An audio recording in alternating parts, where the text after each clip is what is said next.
At james.crit.land on the Radio Today podcast and in your favourite podcast app, I'm James Cridland, the radio futurologist. This week, measuring radio's best customers. Whenever I speak to companies or students about how we consume linear radio, it comes as a big surprise to them that internet radio is so small.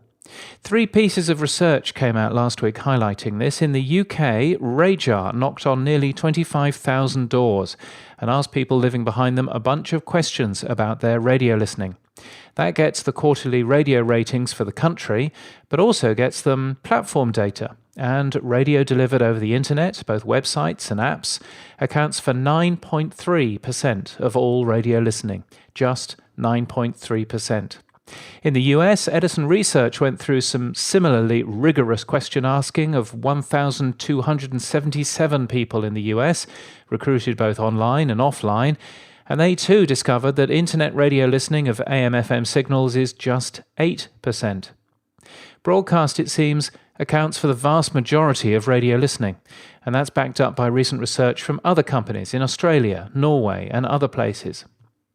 And then I discovered Jacob Media's tech survey, and that appeared to claim that 27% of all radio listening happened over the internet, and this figure was so high, 3 times as large as other data, well, I had to ask some questions. So, unlike RAJAR or Edison Research's data, Tech Survey isn't a survey that attempts to reflect what the US is doing as a whole. For a start, the data also includes people in Canada, 9% of the total survey results, incidentally.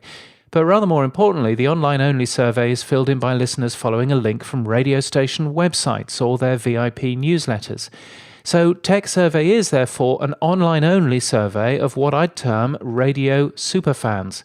They don't just listen to the radio, they love it so much that they visit the radio station websites and are probably signed up to the radio station's VIP email club.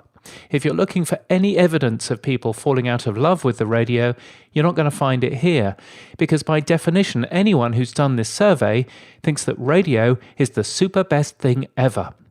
And this doesn't make Tech Survey useless. In fact, once you're aware of what it's actually measuring, it's really useful, because it's a survey of our best customers.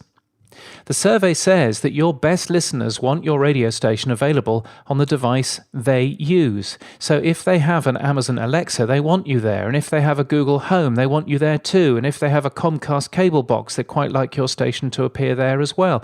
And I can relate to this because of the 2 stations I listen to most. I listen during a typical week on a DAB radio, a Google Home speaker, a different DAB radio, a streaming app, the DAB radio in the car, and via their website.